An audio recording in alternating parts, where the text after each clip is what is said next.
Can I just ask a question about, like, bringing back to how you began, well, with that comment, how you began doing this Keyword School series? Was there a sequence of events that led you to doing this project? No. Actually,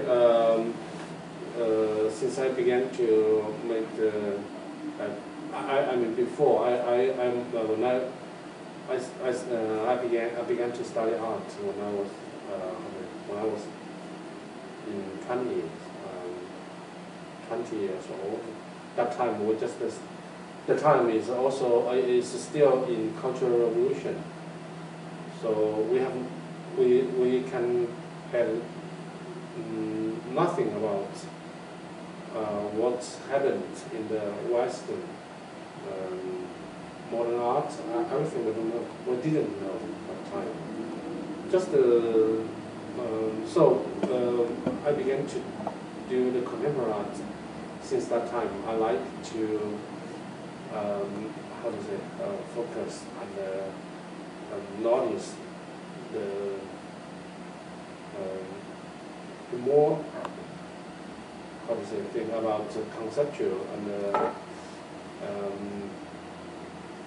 how to say text or this kind of the art for me. For many years for me, it's very important. Yeah. So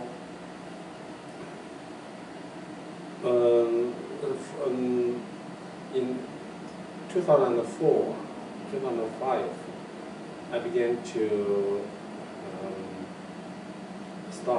started the keywords project. So in the past 100 years, the culture or arts has been, I don't think I should use the word developed, but like it has been evolving in a very fast pace. Change. Yeah, change a lot. Yeah, change very fast, but I don't think it's very. I think 我始终还是觉得在一种文化上的创造性，它是不足的。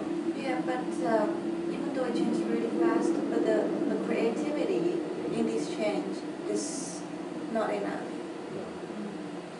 So I think that for me, it's most interesting thing is I want to know what's happened in Chinese people's brain. You can see how the city, Shanghai, Beijing, everywhere, changed very fast, big building, but nobody care about the people.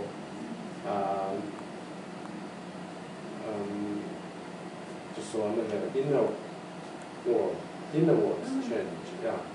So 2004, 2005, I have several American friends. We are always talk about. I asked them, say, how do you think about Chinese contemporary philosophy or thinking?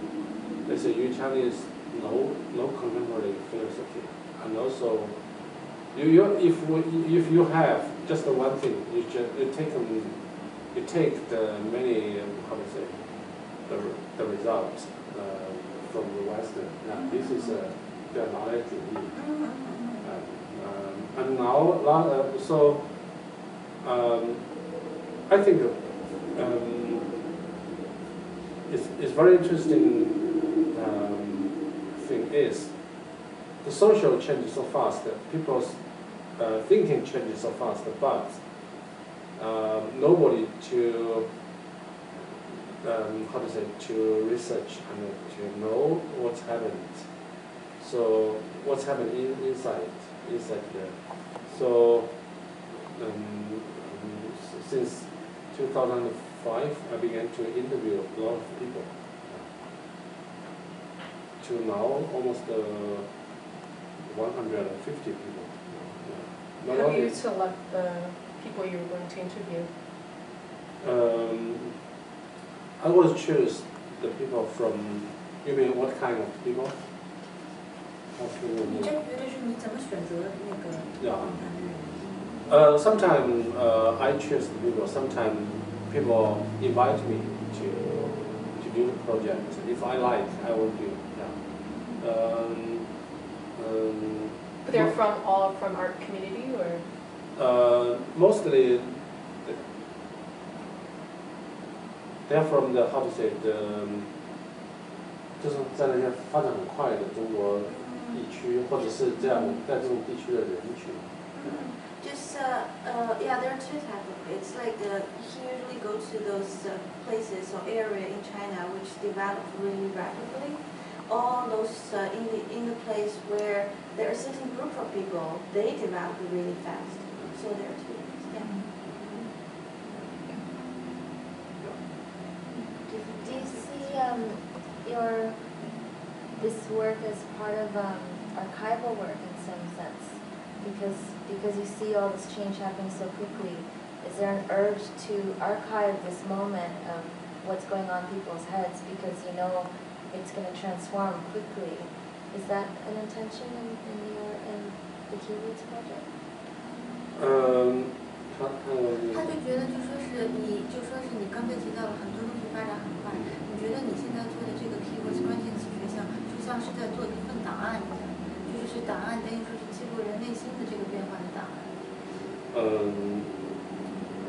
其实我认为这是一个艺术项目，就说它实际上和这种社会学和语言学的这种项目是，我认为我自己的出发点是不一样的。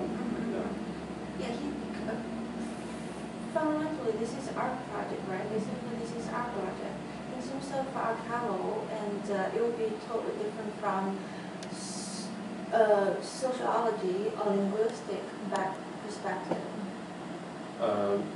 就是说我总希望在每个时候去发现，能够发现在这个社会里值得注意到的那些东西。Yeah, you just try to go and seek for those things in society which deserve the attention. Yeah, so many some people always ask me the question is how do you think about your project and the linguistic things or something. I say I sometimes they talk about 我就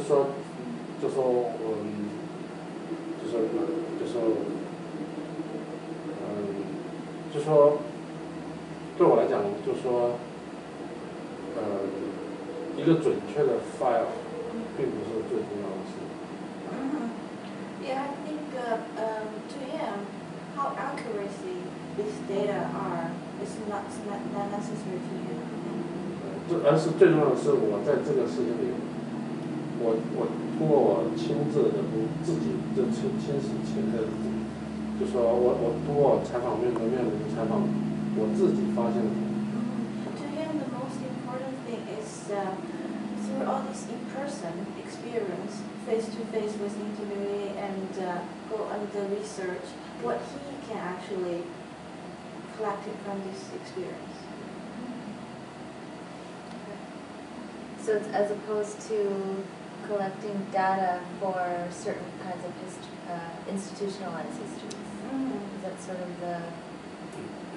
not in opposition to, but as an alternative? For instance, like archival work, let's say in art history in Canada, there's a certain institutional, there's criteria that have to be met. It's like it's a profession, those professional archivists, I think that they have a clear goal and they have to reach the goal. And the person whoever worked on those projects, I think they basically they're the labor in the project, right? But for him, I think that he is the one who's more focused on the experience and what gained from the experience. So that way it's just like, yeah. It's like a artistic research practice. Yeah. So is it like a lifetime project then?